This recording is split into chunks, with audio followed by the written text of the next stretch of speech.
But if you had to explain our cooking situation, what would you say?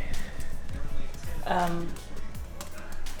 probably cook about 99% of the time.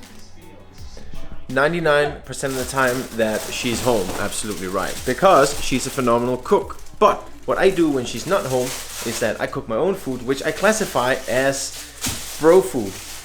What happens with bro food is that you eat for purpose instead of eating for pleasure. And for other people out there that don't understand that, that's probably considered very, very boring. But yeah, time to make some food. And she will be controlling the battle. Are you ready? Yay! We're gonna start with a drink. What drink are we having? A G&T. Hey!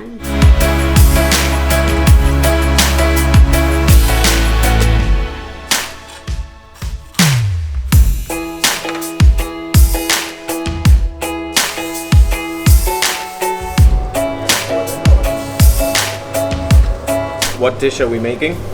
We are making Penang curry with prawns with random veg.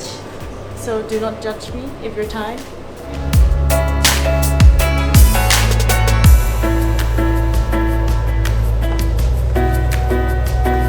How many times have you made this dish? Actually, not that many times. Probably like 10.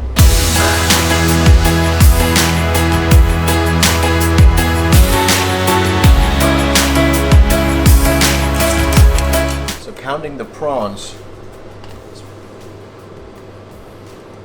This demonstrates why sometimes counting your calories and macronutrients can be extremely challenging, because when you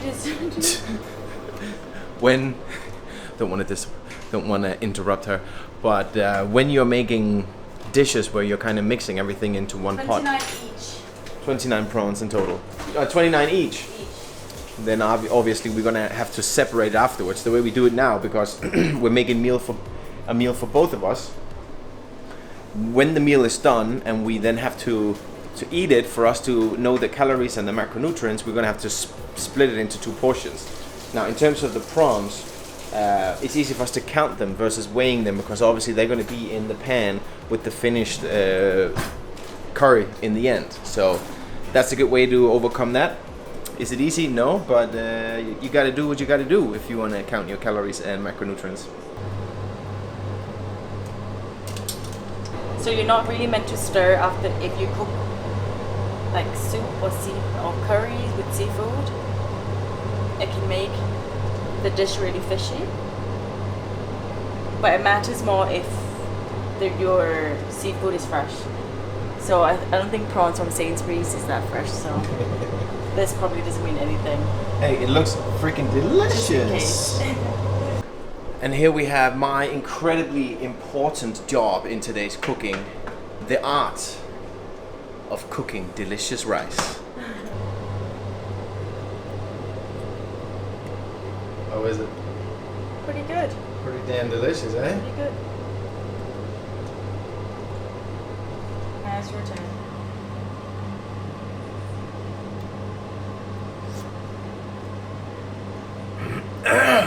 A little bit spicy, but very, very delicious. Approved.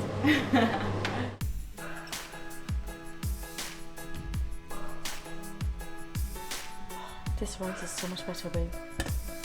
Let me see. 200? Mm-hmm.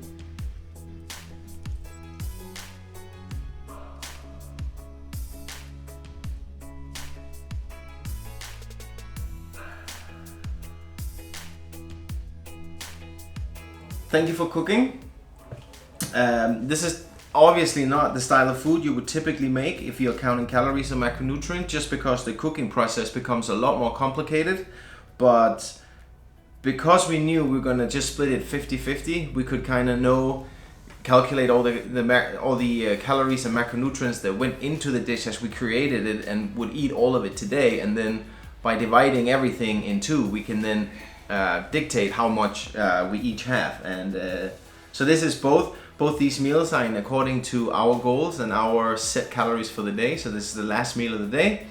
This is obviously not what we eat all the time, just because it's a little bit more of a hassle. Hence me making bro food. That's the ultimately easy food to make.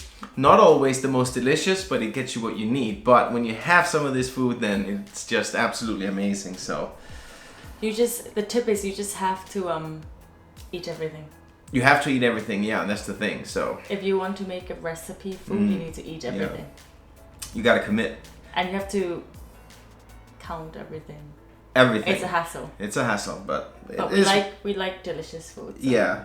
But I like delicious food. We both do, and you get better at it the more you do it, right? So, anyways, enough looking. We're gonna eat the food. I hope you guys enjoyed it, learned something from our little random dinner cooking session here. See you in the next one. Bye. Bye.